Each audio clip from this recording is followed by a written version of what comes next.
సంవత్సరాల తరబడి ఎన్ని మందులు వాడినా మీ మోకాల నొప్పులు తగ్గట్లేదా? ప్రాణ పెయిన్ క్లినిక్ లో అత్యాధునిక చికిత్స. ప్రకాశం జిల్లాలో అధికారులకు చుక్కలు చూపించిన చిరుత ఎట్టకేలకు వలకు చిక్కింది. 24 గంటల తర్వాత గురువారం రాత్రి బోనుకు చిక్కింది. అధికారులు చేపట్టిన ఆపరేషన్ చివరకు సక్సెస్ అయింది. 2 రోజుల క్రితం కిందట గిద్దలూరు మండలం దేవనగర్లో చిరుత పులి ప్రవేశించింది. గ్రామ సమీపంలోకి వచ్చిన చిరుత అక్కడి పాత పేపర్ మిల్లుకు చెందిన ఖాళీ స్థలంలోనూ ఓ గుంతలో పడింది.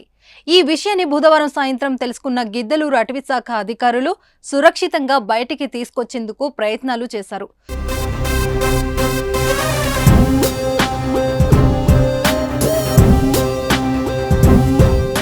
తొలుత గుంతలో నిచ్చెన ఏర్పాటు చేయగా ఎక్కినట్టే ఎక్కి కింద పడిపోయిన చిరుత అక్కడే ఉండిపోయింది. అధికారులకు ముప్పు తిప్పలు పెట్టింది.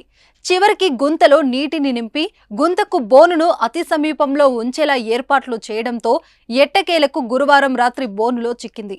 సుమారు 24 గంటల పాటు చిరుత పులిని బంధించడానికి అధికారులు ఆపరేషన్ చేపట్టారు.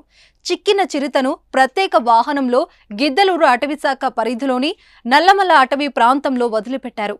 వనం నుంచి దాహార్తి తీర్చుకునేందుకు చిరుతపులి దేవనగర గ్రామ సమీపంలో స్వామి చెరువుకు వచ్చి ఉండొచ్చని, అనంతరం ఇటుగా వచ్చి పేపర్ మిల్లు గుంతలో పడి ఉంటుందని స్థానికులు భావించారు. చిరుత సంచారంతో తీవ్ర భయాందోళనకు గురైన గ్రామస్తులు వలకు చిక్కడంతో ఊపిరి పీల్చుకున్నారు. సిరివెల్ల మండలం పచ్చర్లలో చిరుతపులి సంచారం ప్రజలకు కంటి మీద కునుకు లేకుండా చేస్తుంది. కొన్ని రోజులుగా గ్రామ సమీపంలోని నల్లమల్ల అడవిలో చిరుత సంచరిస్తుంది. ఇటీవల కట్టెల కోసం అడవికి వెళ్లిన మహిళపై దాడి చేసి చంపేసింది. అంతకుముందు మరో 3పై దాడి చేసింది. ఇలా అడవిని వీడి జనవాసాల్లోకి చిరుతలు వచ్చి దాడులు చేయడంతో ఆయా ప్రాంత ప్రజలు బిక్కుబిక్కుమంటూ బతుకుతున్నారు.